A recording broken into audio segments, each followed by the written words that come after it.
திருச்சிற்றம்பலம். தென்னாடுடைய சிவனே போற்றி, எந்நாட்டவர்க்கும் நிறைவா போற்றி.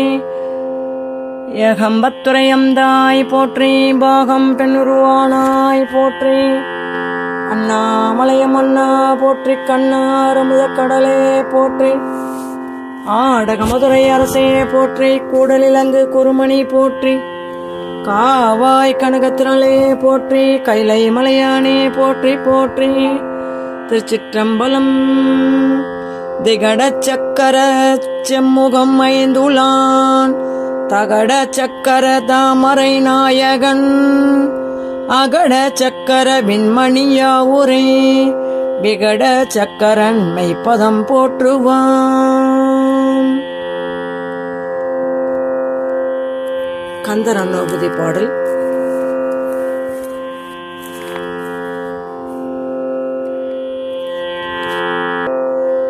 அடியை குறியாதறியாமையினான் முடிய கெடவோ முறையோ முறையோ, வடிவிக்கிரமவேல் மகிபா குரமின் கொடியை புணரும் குணபோதரனே. திருச்சிற்றம்பலம். கச்சியப்ப சிவாச்சியார் அருளிய கந்தபுராணம் தொடரும் 23வது பாகம். மகேந்திரபுரியிலே அசுரேந்திரன். போரிலே தாரகன் கொல்லப்பட்ட செய்தியை தூதர்கள் ஓடிச் சென்று மாயாபுரியில் உள்ள அரண்மனையில் தெரிவித்தார்கள். அதை கேட்டு அசுரனுடைய பட்ட மகிழ்ச்சியான சௌரி என்பவள் நெஞ்சம் துடிக்க புலம்பினாள். தலைவிரி கோலமாக போர்க்களத்தில் ஓடி வந்து அங்கே கிடக்கும் கணவனுடைய உடல் மீது விழுந்து புரண்டு அழுதாள். சுவாமி, இதென்ன கோலம்? மாமலை சரிந்ததோ என விழுந்து கிடக்கின்றீர்களே.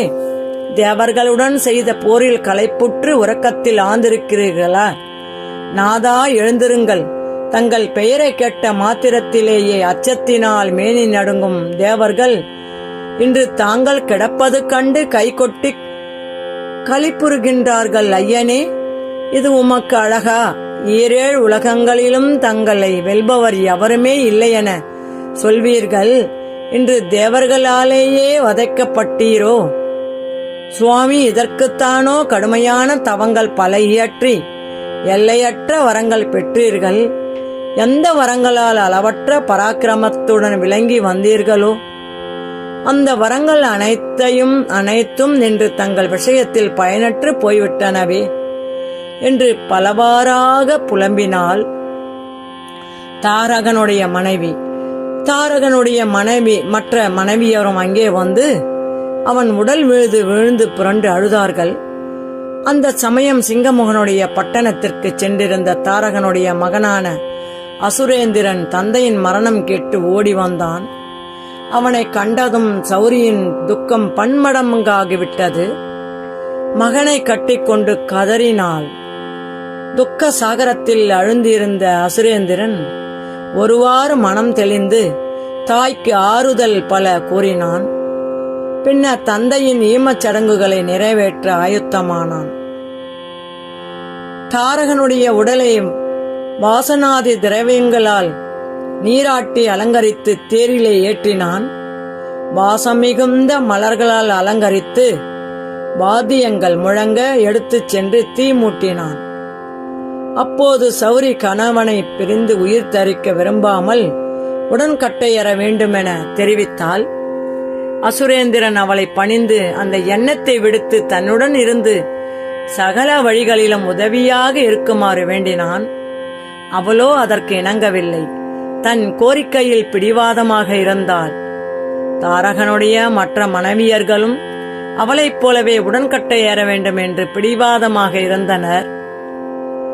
ஆகவே அசுரேந்திரன் அவர்களுக்கு தீ அமைத்து தந்தான். பிறகு எல்லோரும் செய்ய வேண்டிய ஈமக்கடன்களை முடித்துக்கொண்டு நகருக்கு திரும்பாமல் தன் பெரியப்பாவான சூரபத்மன் வசிக்கும் மகேந்திரபுரியை அடைந்தான். அமைச்சர்கள் நிறைந்திருக்க சபையிலே இருந்த சூரபத்மனை கண்டதும் அசுரேந்திரன் ஓவென்று அலறிக்கொண்டு ஓடிப்போய் அவனுடைய காலடிகளில் விழுந்து கெட்டியாக பற்றிக்கொண்டு கண்ணீர் விட்டான். சூரபத்மன் குமாரனை எழுப்பி அணைத்துக் கொண்டு, அசுரேந்திரா, என்ன நடந்தது? ஏன் இவ்விதம் பெரும் துக்கத்தில் ஆழ்ந்திருக்கிறாய் என்று கேட்டான். என் பிதாவை நான் இழந்து விட்டேன். யாரோ முருகனாம், சிறு பாலகனாம். அவனுடன் தேவர்கள் படையெடுத்து வந்து தந்தையை போரிலே மாய்த்து விட்டனர். கிரமஞ்சகிரியை இரண்டாக பிளந்து விட்டது என்று விசும்பல்களுக்கிடையே அசுரேந்திரன் நடந்ததை கூறினான். அதை கேட்ட சூரபத்மன் கடகடவென்று கை கொட்டி சிரித்தான். என்னடா வேடிக்கை காட்டுகிறாயா? என்னை ஏமாற்றி பரபரப்பு அடையும்படி செய்யலாம் என உத்தேசித்து வந்தாயா? என்னை ஏமாற்றலாம் என்று நினைக்காதே. பொய் உரைகளை விட்டு விட்டு என்ன நடந்தது என்று சொல் என்றான் சூரபத்மன். அசுரேந்திரன் மறுபடியும் அவன் கால்களில் விழுந்து கண்ணீர் விட்டு கதறினான். நான் சொல்லுவது அனைத்தும் உண்மையே. என்னை நம்புங்கள். தங்கள் சகோதரர் தாரகன் இறந்தது உண்மையே. போர்க்களத்திலே மாமலை போல விழுந்து கிடந்த அவருடைய உடலை தகனம் செய்து ஈமக்கடன்களை முடித்துக் கொண்டு இங்கே வந்திருக்கிறேன். என் தாயும் அரண்மனை மாதர்களும் உடன்கட்டை ஏறிவிட்டனர்.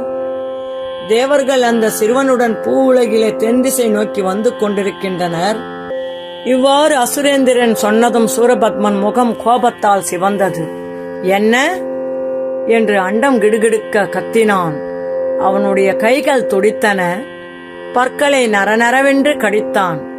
தாரகன் இறந்து விட்டானா என்று கேட்ட அவனுக்கு துக்கம் மிகுதியால் நெஞ்சம் விம்மியது. கண்களிலிருந்து நீர் பெருகியது. தேவர்களும் நடுநடுங்கும். தாரகன் இறந்து வியப்பாயிருக்கிறதே. இறந்ததே வியப்பு. அவனுடைய வலிமை எங்கே? அவன் எதிரில் தேவர்கள் எவ்வாறு வரத் துணிந்தார்கள்? தாரகா, நீ இறந்து விட்டாயா என்று துக்கத்தால் பலவாறு பேசினான். சிறிது நேரத்திற்கெல்லாம் துக்கத்தை விடுத்து காவலரை அழைத்தான். அப்போதே 4 வகை படைகளும் போருக்கு புறப்பட வேண்டுமென உத்தரவிட்டான்.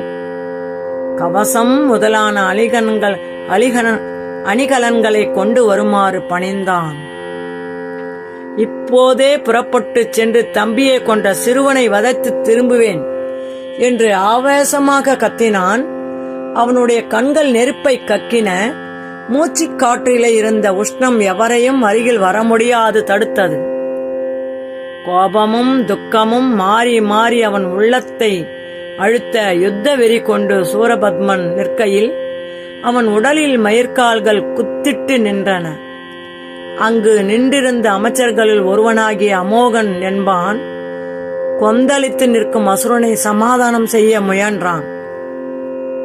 தங்கள் விஷயத்தில் குறுக்கிட நேர்ந்ததற்காக என் மீது கோபம் கொள்ள வேண்டாம். எங்களுடைய கடமையை செய்யவே நான் விரும்புகிறேன். அசுரேந்திரன் தந்தையை இழந்து வந்த துக்கத்தால் பொறுமி நிற்கிறான். நேற்று வரை நம்மை கண்டு நடுங்கி வந்த தேவர்கள் இப்போது யாரோ ஒரு சிறுவனுடன் சேர்ந்து கொண்டு சண்டைக்கு வந்திருக்கிறார்கள். தங்கள் துயரத்தை நான் உணர்கிறேன். தம்பியை இழந்து நிற்கும் தாங்கள் பழிக்கு பழி வாங்க வேண்டும் என்று துடித்துக் கொண்டிருக்கிறீர்கள். யுத்தத்திற்கு செல்ல படைகளும் தயாராக உள்ளன. எனினும் நாம் எந்தவித முடிவுக்கும் வருவதற்கு முன்பு சில விஷயங்களை ஆலோசிக்க வேண்டும். அசுரேந்திரனே நான் குறை கூறவில்லை. அவன் வார்த்தையை மட்டும் எடுத்துக்கொண்டு தாங்கள் போருக்கு புறப்படுவது சரியல்ல. அசுரேந்திரன் பொய்யான விவரங்களை கூறினான் என்று சொல்லவில்லை. அவை அனைத்தையும் உண்மையாகவே கொள்வோம். நேற்று வரை தொடை நடுங்கி வந்த தேவர்கள் ஆர்ப்பரிக்கிறார்கள் என்றால் அவர்களுடைய பலத்தை நாம் அறிய வேண்டும். தாங்களோ எந்த தேவர்களாலும் வெற்றி காண முடியாதவர்கள். ஆகவே தேவர்களுக்கு கிடைத்துள்ள புதிய பலத்தை பற்றி நாம் ஆராய வேண்டும். ஒற்றர்களை அனுப்பி அவர்களுடைய நிலைமையை நன்கு ஆராய்ந்து வரும்படி செய்து பின்னர் போருக்கு புறப்படலாம். தாங்களே நேரிலே செல்ல வேண்டிய அவசியமும் இல்லை. தங்களுடைய நலன்களில் அக்கறை கொண்டுள்ள நாங்கள் இருக்கிறோம். தேவர்களை படுநாசம் செய்து திரும்புவோம். தாரகன் இறந்தாரென்றால் தங்களைப் போன்று வரங்களை அவர் பெற்றிருக்கவில்லை. அதனால் தேவர்கள் எளிதில் வெற்றி கண்டுவிட்டனர். நம்முடைய விஷயத்தில் அவ்விதம் வெற்றி காண முடியாது. இந்த விதமாக அமோகன் எடுத்து கூறிய போது சூரபத்மனுக்கு அவ்வார்த்தைகள் சரியானதாகவே தோன்றின. பகன், மாயூரன், சேரன் முதலான தூதர்களை அழைத்து தேவர்கள் இருப்பிடம் சென்று அவர்களுடைய நிலைமையை ஆராய்ந்து வருமாறு அனுப்பினான்.